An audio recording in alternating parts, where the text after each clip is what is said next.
And for my next trick, I'm going to make Lord Zir disappear.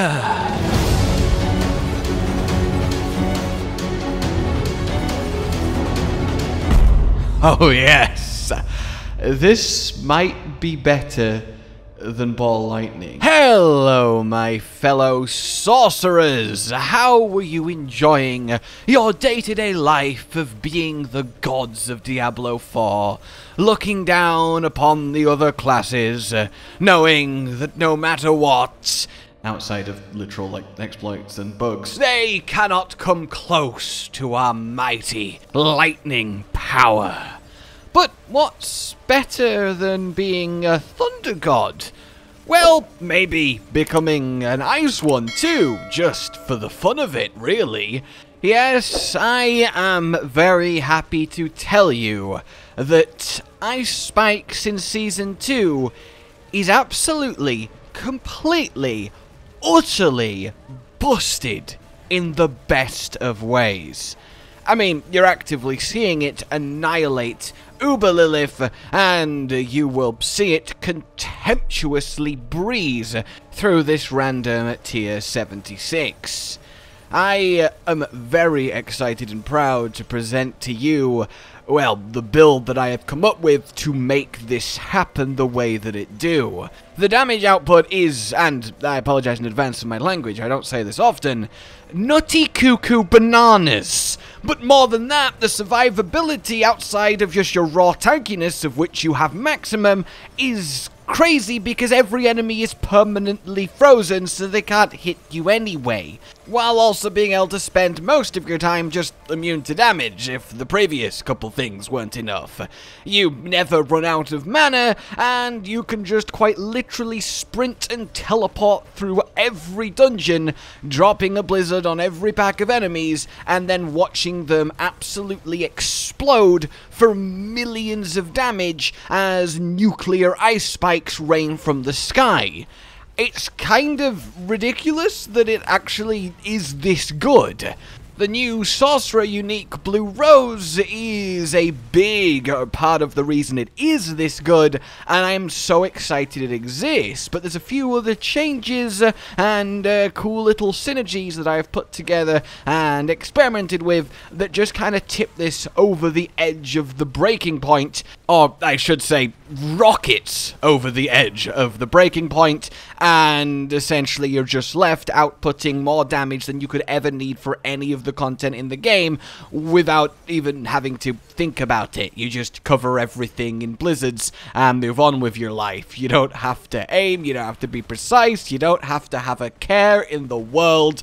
You just stack them up and knock them down. Honestly, it might even be easier to play than Ball Lightning, while also doing, if not more damage, comparative damage, and it's delivered in a way that's just really goddamn fun to just watch that hail of death storm from above as the silly numbers explode in a pile of delicious yellow. So, if you too would like to know how to become unstoppable on the ice side of things now that we've conquered lightning, well, let's get into it. We always begin with the skill tree, so this time we're gonna begin with the skill tree. I just said we always do. Come on now.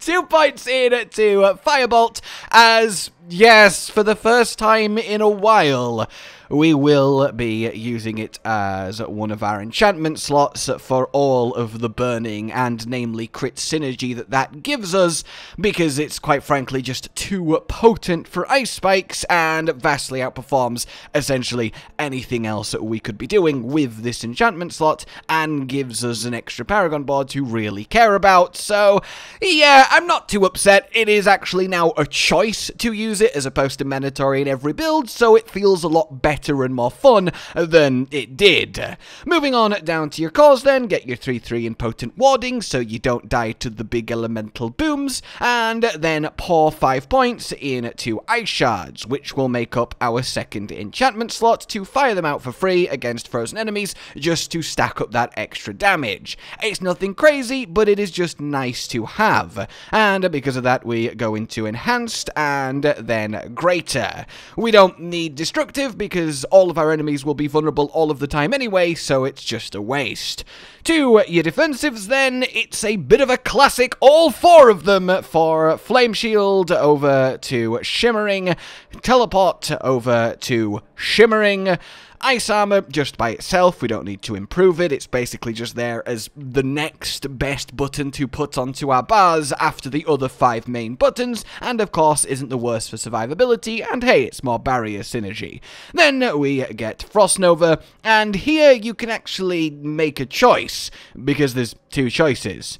For real though, Mystical is, of course, great, more vulnerable uptime, but we have so much vulnerable uptime with this, you can make an argument, especially if you are feeling like you want a bit more mana, to go into Shimmering for more blizzards, and you won't really feel not having Mystical. I don't need the mana, so I might as well have Mystical, which is why it's here now. 1 rank in Elemental Attunement, just so it can happen, the resetting is always nice, and then put 3 into Glass Cannon, as we are so tanky now, and especially with Blizzard, we can afford to just have the massive amounts of increased bonus damage for free. There's no reason not to. It's a huge bump.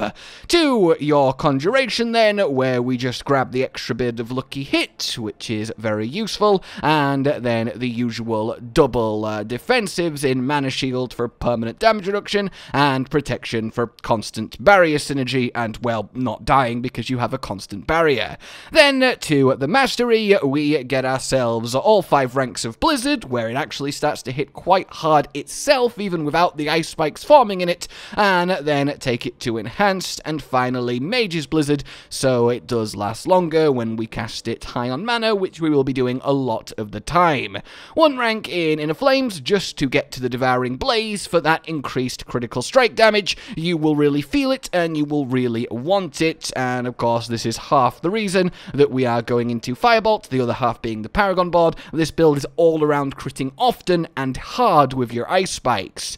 Get just the ultimate in Deep Freeze. It's nice to have, it synergizes, it's not core or anything, but it is better than the other 2 alternatives, and you really don't need Prime, nor do you need Supreme. Both are solid, but in terms of where do you get 2 extra points for them, that is a difficult question indeed. If you would prefer to have them, take 2 points out of Blizzard and get them, and just have a slightly weaker raw Blizzard, that is completely fine, but I have not found me missing them at all, so I want my Blizzard to just do a little bit more damage. Then we get 3 of the 4 Frosty passives, Permafrost, Hoarfrost, and Icy Touch. All of them essentially just hit harder, do more damage. We don't need Frigid Breeze because we have enough mana regen, though if you find that you don't, then yes, you can take points out of Blizzard again and put it here if that's the case. Then we get our key passive, which is Avalanche, just to have the free Blizzard constantly happen and give us more damage on it too. It just does a lot for us and really helps smooth over that mana curve, and we just don't need Shatter because all of our damage and more is coming from the raw ice spikes. We just don't need the help. So that is that then. Let's get into the actual gameplay. Your bars will look a little something like this. Hit people with the Frost Nova to get your barrier, vulnerable them, freeze them instantly, start your ice shards flying towards them, constantly teleport through the dungeon, grouping enemies with Raiment, giving yourself mana with Tybalt's Will, which we'll get to, Ice Armor if you just need that extra little bit of defense, and the same with Flame Shield as your oh no button, and then finally your Deep Freeze is, oh, this room has got a particularly large amount of dangerous elites in, I'm going to put Blizzard everywhere so they just kill them while I sit safe in my little protective casing. And that's kind of it. Then when it comes to your Blizzard, literally just shove it on top of enemies as you walk around, and you don't really have to think of it past that. The actual just damage of each spike explosion, as you're seeing, is silly. It is so unbelievably effective, like they are literally exploding for millions a pop when things get going. It could not be more straightforward. Use your defensives as you logically would, and then just throw blizzards all over the place.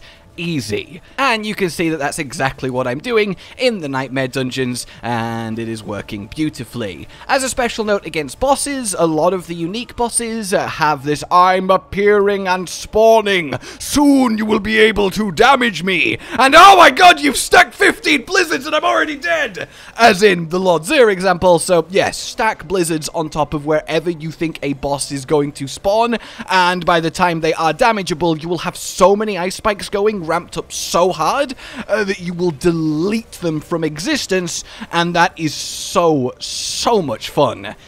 Talking about gear then is our next port of call. You want more crit damage to vulnerable in your weapons, you want armor in your jewelry, and then more health in your armor. The actual legendary aspects then, well, there is only 5 of them in the whole build, as it is a fairly unique heavy setup. First and foremost, the most important one, this, if you don't have it, you literally can't do the build. It is Glacial. This is what causes your blizzard to, you know, drop the ice spikes, these exploding pops of death. And you want this on your necklace to 1.5 times strength it, so you just want the most potent version of this you can find on your necklace.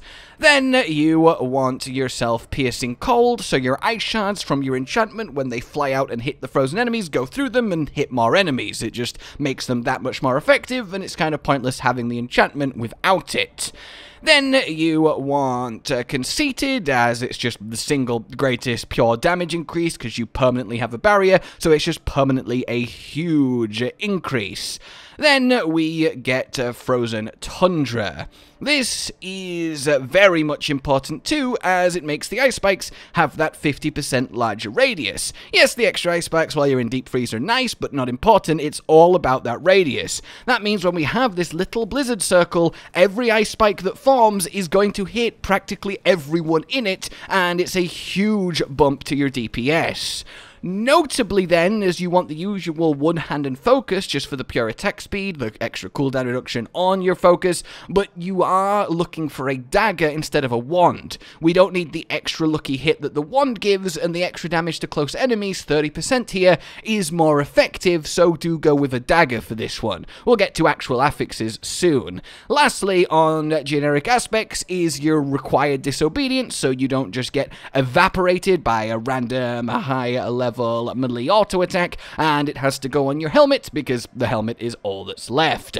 So, uniques wise, we want Esu's Heirloom and just Esu's Heirloom. There's no swapping in and out depending on what you're doing for this build. The extra crit chance is paramount, and the crit damage is not far behind it. And yes, movement speed means damage, so that's also really good too. But as I say, this build, Ace Spikes in general, is crit often and crit hard, so Esu's is perfect. As is Tibalt's Will. Getting that extra 50 mana every time you use your teleport, so we can just burn all of our mana on blizzards and then teleport, and then, oh, we've suddenly got full mana again. That's fantastic, and with teleport having such a short cooldown that it does, it almost entirely solves mana by itself. And yeah, the extra damage every time we teleport for 4 seconds isn't too shabby either. Then you want the Raiment of the Infamous, because of course you do, because it's just the best unique ever, all of that grouping. A group of stunned enemies in a blizzard is a group of very dead enemies in a blizzard, so have your Raiment on. If you are facing super easy enemies, or you're farming Blood Harvest, or Helltide, or Nightmare Dungeons your level, you can go ahead and put Godslayer Crown on instead of a Disobedience Helmet, as it will get you through everything even faster, but it is kind of overkill, but it is there if you want to. Then we have my 2 favourite parts of this entire setup. The first being the new Sorcerer Unique Ring from Duriel Blue Rose. I mean, the extra ice spike damage itself is amazing, the critical strike damage is amazing, the mana cost reduction on the blizzard is amazing. I mean, my blizzard costs 22 mana. That is so silly to have without me hard fishing for mana reduction affixes. We just have it naturally on the boots, we have it naturally on here. It's so good. In any case, of course, what we care about is the actual effect for the lucky hit to go an extra ice spark and then triple that chance on frozen enemies. Enemies are always going to be frozen in your blizzard, which means it's just a huge increase of ice spikes, which is a huge increase in damage. Then we have the other new unique ring, X-Files Corroded Signet, also from Duriel. The extra lucky hit is nice, the extra cooldown reduction is amazing, and the damage over time is also kind of nice because yes, blizzard does count as damage over time. It's not the traditional sense in that it puts like a debuff on the enemy, but from standing in the blizzard to it finishing, the enemy is considered taking damage over time, which means the lucky hit your damage over time effects have a 50% chance to explode applies to blizzard. So this gives it a huge increase in damage, not from the ice spikes. If I take off the necklace, so I'm no longer summoning ice spikes on the blizzard, and go find myself some new hapless targets to demonstrate it against, you will eventually see a little, there we go, that little explosion, and they all just fell over. That is X-Files working its magic in the blizzard, and it makes it absolutely, well, perfectly synergistic, which is my favorite kind of synergistic. And then I just really like that it is a pair of unique rings. That feels kind of nice, because yes, it will take a few Duriels to get them both, but then you don't have to worry about getting perfect rings with perfect affixes, etc., getting more legendary aspects. It's just there, it's done, and it is beautiful. For your affixes then, on the pieces of gear that you do have control over them, assuming RNG willing, you want the following. By far the most important is critical strike chance. Then it is critical strike damage. Then after that, you are looking for ranks of Blizzard, ranks of Ice Shards, ranks of Devouring Blaze. After that, you want cooldown reduction and mana cost reduction and mana affixes in general, like chance to restore primary resource. Then you are going for lucky hit. Following that, it's just general increases like damage to close enemies, intelligence, damage to frozen enemies, damage to chilled enemies, etc., and of course, cooldown reduction everywhere you can get it is beautiful. Defensively, also make sure your helmet has % total armor, coupled with disobedience. It's the single biggest thing that will keep you alive, as a special one to make note of. And to do another quick little look at your stats, you want as close to 70% in all your resistances as possible, which I will end up when I've got a few more Paragon points, but you grab less resistances on the way to a full board with this build, but we'll get to that. You want your critical strike chance to be as close to 50% as possible, and lo and behold, 400% critical strike damage. Yes, that is tasty. Pump this as high as you can get it. A big portion will come from the Paragon board. And then the other little extras, we've nearly got 50% mana cost reduction, which is fantastic. Movement speed as high as you can get it, and that at least 30% cooldown reduction is nice to see on top of approaching 40% lucky hit chance. Over to the realm of vampiric powers then, and it actually is quite fun. We have, of course, domination, as we are constantly stunning and freezing enemies, so this is just a huge damage increase and makes up for not being able to fit control on our actual gear.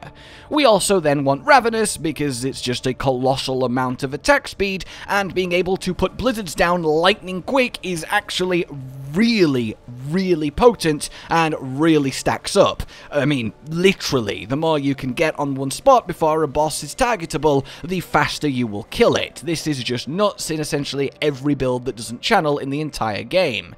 Then we want the duo of Accursed Touch, so all of our attacks have a chance to put the Vampiric Curse on the enemy, which means when we're just laying blizzards everywhere, everything is becoming vulnerable, which is why we just have enough vulnerable, even without extra sources of it. But beyond that, then, we do have the extra vulnerable damage, and the everyone is now vulnerable from Prey of the Weak, as Accursed Touch has made sure the curse is there, and Prey on the Weak has made the curse make them vulnerable. And given that we just do so much extra vulnerable damage with a cold setup, yeah, this is brilliant.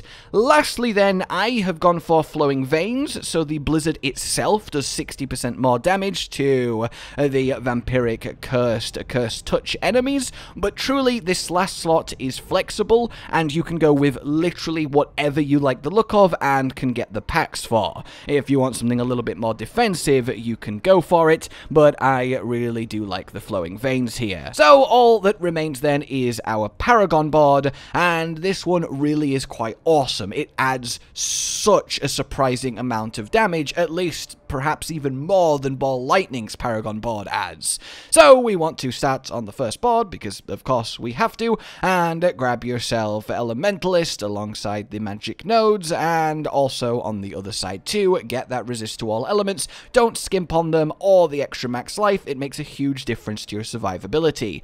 Go up for your first glyph slot, and you want to pop Elementalist in there. We will be doing fire from our flame shield, cold obviously all the time, and then lightning from our teleport, so this is just a permanent 15% extra damage increase, on top of it just amping the elemental balance non-physical damage, which is our single greatest damage to amp. It's really perfect here. Get the other side for even more resistance too, and then we are ready to move up into our first board, which is your Enchantment Master board, though we don't get the legendary node this time around. We just want all of these lovely non-physical damage nodes as soon as we can get them. So go up and right, grab the first one, get to the glyph slot where you will put Reinforced. The damage reduction while you have a barrier is a huge increase to our tankiness, and we always have a barrier, and then amping this node as much as possible to get even more non-physical damage, on top of even more resist to all elements, is helpful to no end for us.